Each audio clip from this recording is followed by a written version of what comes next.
उधर यूपी के हर जिले में पीआईसीयू तैयार होंगे। 20 जून तक हर जिले में तैयार होंगे पीआईसीयू। कोरोना की तीसरी लहर को देखते हुए तैयारियां तेज हो गई हैं। मेडिकल कॉलेजेस में 100 बेड का पीआईसीयू तैयार किया जा रहा है। तो कोरोना की तीसरी लहर यदि आती है तो उससे पहले क्या इंतजाम होने चाहिए? यदि बच्चों पर कोई खतरा आया तो उसके लिए मेडिकल सुविधाएं पूरी होनी चाहिए। उसी तीसरी लहर को देखते हुए तैयारी तेज है। हर जिले में अपना एक पीआईसीयू होगा, मतलब बच्चों का आईसीयू। मेडिकल कॉलेजों में 100 बेड का पीआईसीयू तैयार किया जा रहा है।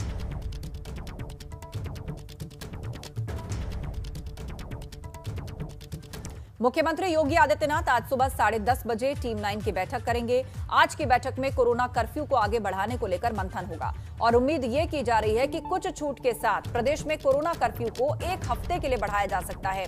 अभी प्रदेश में आंशिक कोरोना कर्फ्यू 31 मई तक है, लेकिन केंद्र सरकार ने सभी राज्यों को वर्तमान स्थिति को बरकरार रखने के लिए एडवाइजरी जारी की है।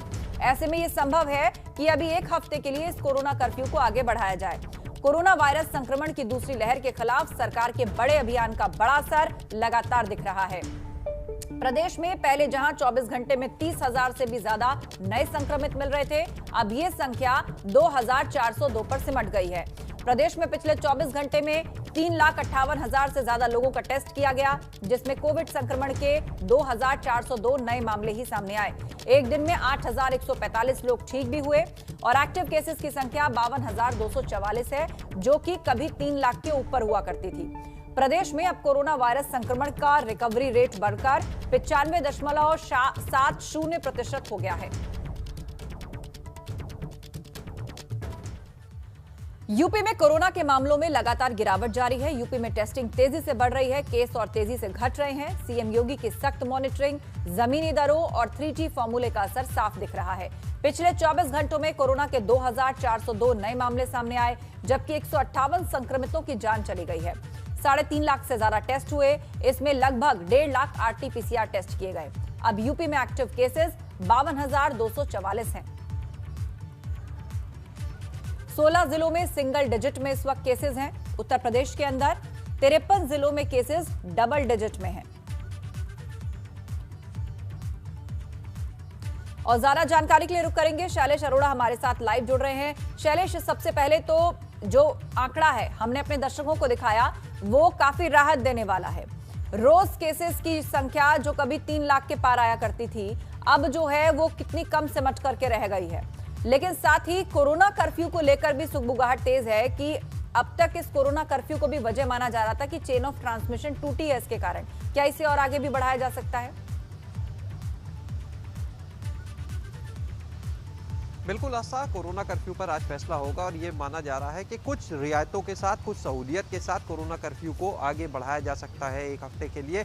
जहां तक बात करें रियायत की और सहूलियत की, तो व्यापारी वर्ग जो है उनको कुछ राहत देने पर मंथन चल रहा है, क्योंकि पिछले 1 महीने से लगभग कोरोना कर्फ्यू की वजह से बाजार बंद है। जो दुकानें हैं, सिर्फ आवश्यक सामान की दुकानें खुली, इसके अलावा चाहे कपड़ा हो, ज्वेलरी हो, इस तरह से जो बाकी व्यापार है वो बंद है।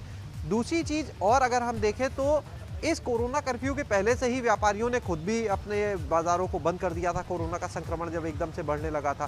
तो कह सकते हैं कुल मिलाकर लगभग 1.5 महीने से तो राजधानी लखनऊ के कॉन्टेक्स्ट में खास तौर से अगर बात करें, बाजार वैसे ही बंद चल रहे हैं और कोरोना की वजह से बाज़ारों की हालत उससे पहले भी खस्ताहाली रही है।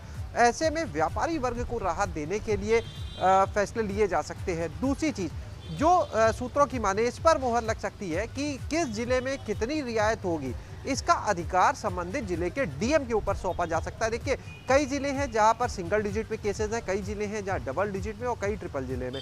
ऐसे में जो सरकार है वो संबंधित जिलों के जो डीएम हैं उनके ऊपर ये छोड़ सकती है कि वो तय करें कि उनके ज़िले में कितनी सहूलियत दी जानी है। जैसे बात राजधानी लखनऊ को लेकर अगर हम करते हैं, तो यहाँ पर अगर छोड़ा जाता है जिला प्रशासन पर, तो एक बार फिर से जो फर्स्ट वेव के समय फॉर्मूले अपनाए गए थे केसेस कम होने पर, या लॉकडाउन जब उस समय हुआ करता था उसके खोलने के समय, वो अपनाए जा सकते हैं। जैसे ऑड इवन के आधार पर बाज़ारों को खोला जा सकता है। इस तरह खोला जा सकता है कि एक दिन एक साइड की दुकानें खुलेंगी, एक दिन दूसरे साइड की दुकानें खुलेंगी। बाज़ारों के लिए समय निर्धारित किया जा सकता है कि कब से कब तक दुकानें खुलेंगी। यानी कुल मिलाकर कुछ राहत देते हुए इस कोरोना कर्फ्यू को आगे एक्सटेंड किया जा सकता है, क्योंकि केसेस की संख्या देखिए निश्चित रूप से कम हुई है। बाजार खुलेंगे, लेकिन ये भी तय मानिए कि उसके बाद सख्ती और बढ़ानी पड़ेगी, क्योंकि देखिए अभी बाजार नहीं खुले हैं तो लोगों का मूवमेंट सड़क पर बढ़ चुका है ऐसे में बाजार खुलने के बाद जाहिर सी बात है कि बाजार लोगों का मूवमेंट जो है वो और बढ़ेगा सड़कों पर। ऐसे में सख्ती और बढ़ानी पड़ेगी और सिर्फ निर्देशों तक वो सख्ती सीमित नहीं होनी चाहिए, बल्कि उसको इम्प्लीमेंट भी कराना होगा, वो नज़र आना चाहिए ताकि लोग पूरी तरह से पालन करें उन हालात में। तो ये चीज़ आज देखने वाली होगी कि आगे किस तरह से, क्योंकि अभी किस तरह से फैसला लिया जाता है टीम 9 की बैठक में, क्या सहूलियतें दी जाती है, इस पर सभी की निगाह है।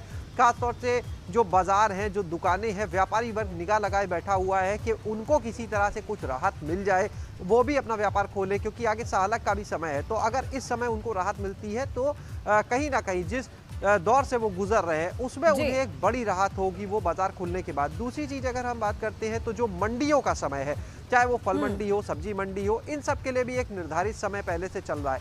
इसमें बदलाव किया जा सकता है अलग अलग जिलों में। एक बार फिर से देखिए आस्था, यहाँ पर सबसे इंपॉर्टेंट ये बात है कि हर जिले की अपनी सहूलियतें अलग हो सकती हैं कि किस बिल्कुल, क्योंकि ये बहुत हद तक निर्भर करेगा कि कहां पर संक्रमण की रफ्तार कैसी है, मौजूदा एक्टिव केसेस किस तरह के हैं, कितनी आबादी रहती है और क्या समय होना चाहिए, क्या नियम उसके लिए बनाए जाने चाहिए ताकि केसेस ना बढ़े। आप नजर बनाए रखिए। जानकारी के लिए बहुत शुक्रिया शैलेश।